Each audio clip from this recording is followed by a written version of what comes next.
Hi, Toby here. So this is lesson 6 for people learning to use SketchUp for Shoot. And this one's going to be a little bit longer because we're going to try and bring all these things together. So what we're going to do is draw a garden and make some areas in the garden. And then we will make an element of that garden, a trough in 3D. And place it in the garden. And while doing this, we'll be learning how to use some of the other tools and some of the techniques in SketchUp.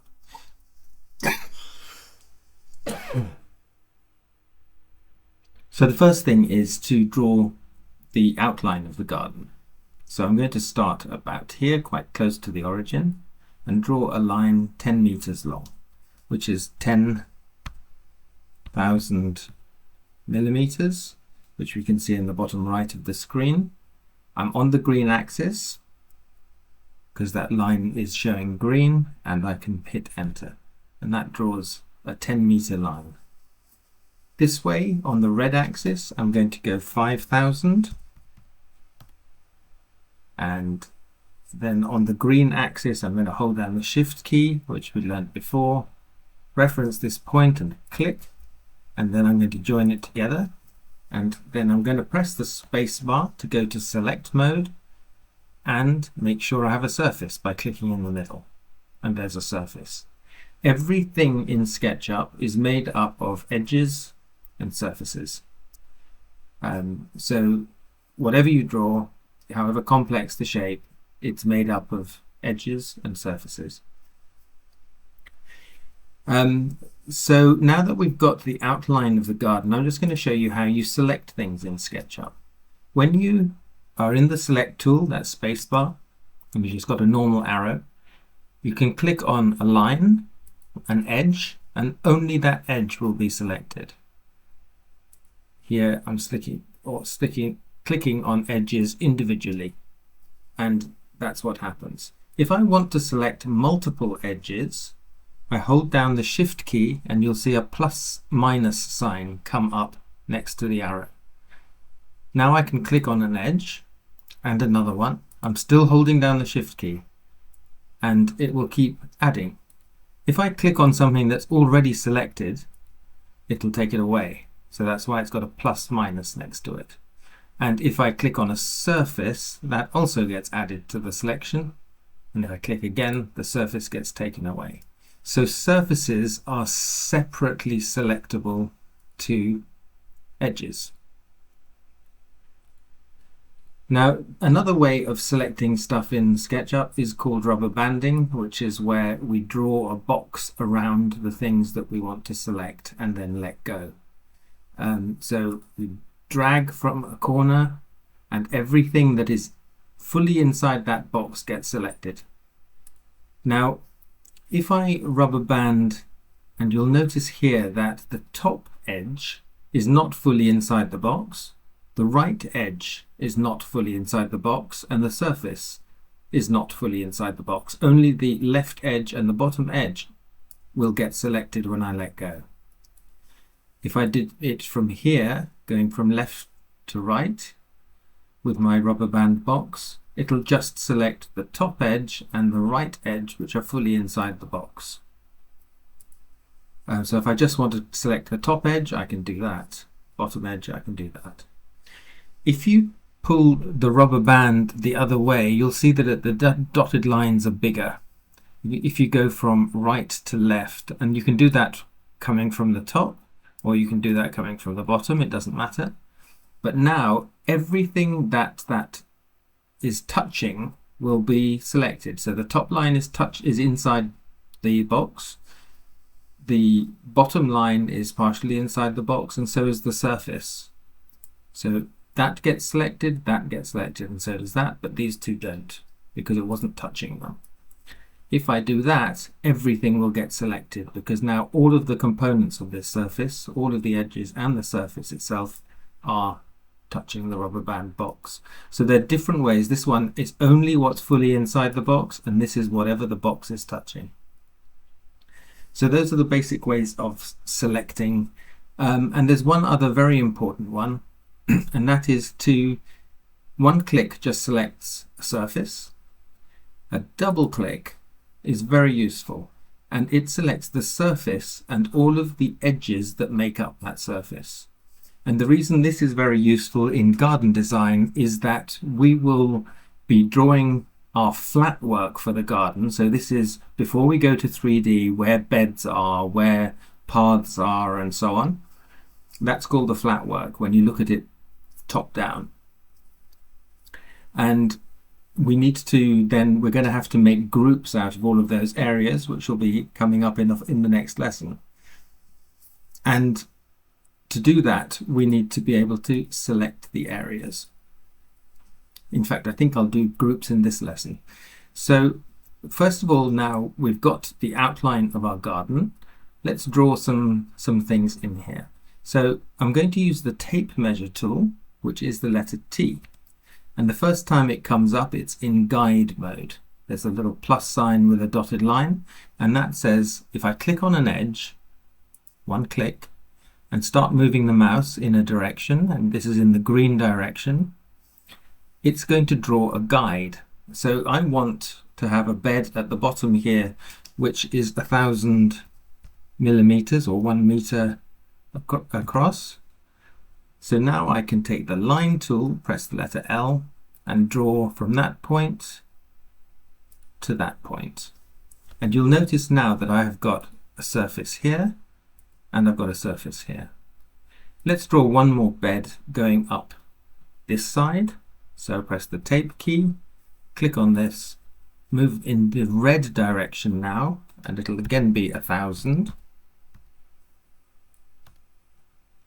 And now I want to draw this bed just from here to the top here. I'm going to press the space bar for select, and yes, I've got a surface here, and there's a surface here, and there's a surface here. I can now press the eraser key, which we haven't looked at yet. This is this one up here, and it's the letter E for eraser. And I can just click on the mouse and pass across a guide in this case, or a line, and it will erase it. Pressing the space bar again, so I'm in select mode. So now I've got three areas. I've got a bed, and I've got a lawn. I'm going to do one more curved bed because we looked at the arc tool. So let's use the 2-point arc, which is also the A key. So A selects a 2-point arc. And I'm going to do a bed which goes from here to here. And so remember, you do a click and then a click for where the arc's going to end. And then there's going to be a third click to show how much of a bend you want on this arc. So I'm going to click there. Now I'm going to go this way, click, click, and I'm going to make this slightly less like that.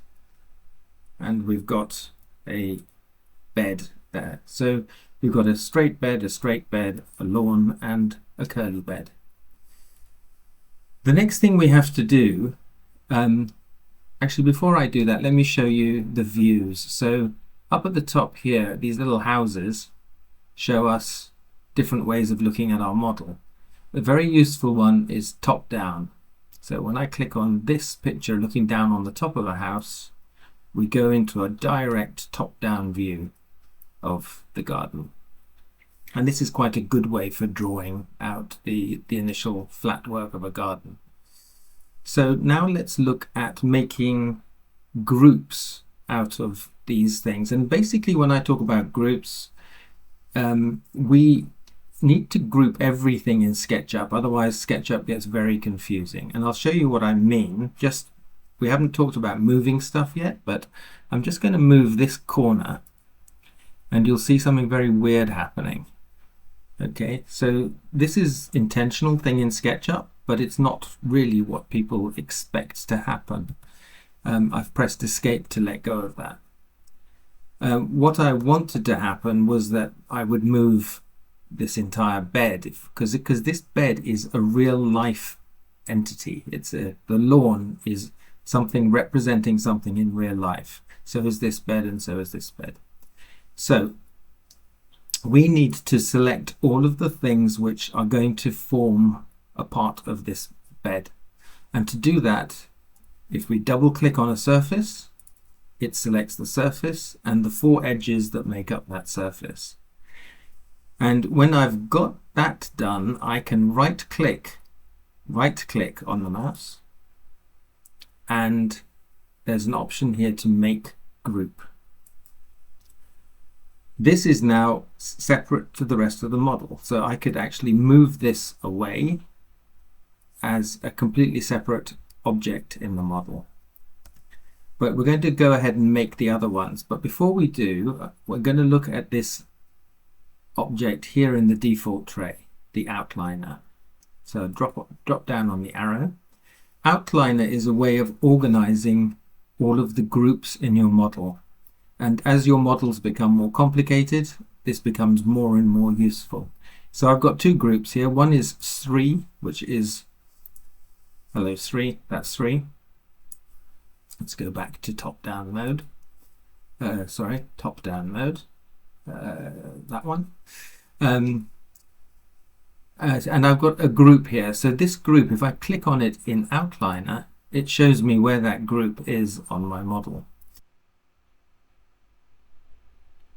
I'm going to right-click on this group, and I can rename it to bed 1 and press enter. And now that is identified and named as bed 1. So that's the only group in my garden apart from 3. So now let's do this bed.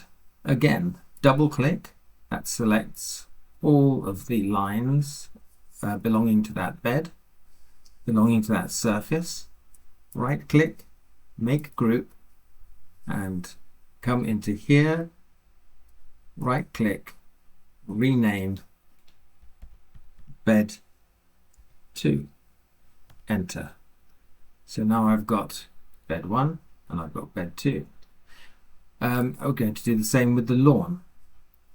Double click, right click, make group, right click, rename lawn. And the last thing is this curly bed. Double click, right click, make group, and we'll right click here and rename this to bed curved.